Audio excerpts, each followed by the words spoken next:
I think a lot of people that, you know, think they know a lot know very little. And it's very surprising to me. I've met people that have gone to the best schools and they have risen to positions of prominence in society.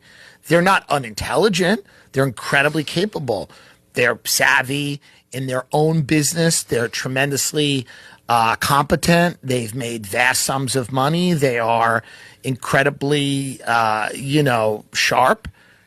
But if you take them out of that world and you just ask them to process some of the things that we've talked about today, they're at a complete loss. Oh, yeah.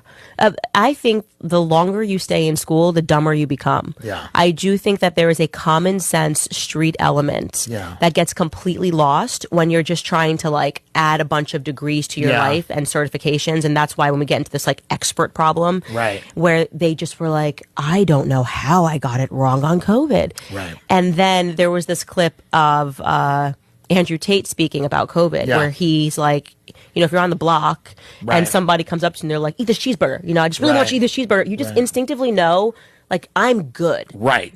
You're trying real hard to get me and in a way that's like, it's free. Just take it. It's free. Right. And what he's speaking to is street smarts. And that gets lost when you're just kind of off the streets and in the academia. And that you see that a lot. And they just the experts just kind of keep getting it wrong because they're missing that common sense element. And you realize that if you want to trick an expert, just put it in an expert book. Like they wake up every day and they're like, well, the New York Times couldn't possibly lie to me. And I've read the article in the New York Times. And the New York Times says that Justin Baldoni is basically akin to a rapist. So I'm just, obviously it's true. Or There's give them no a big bag of money.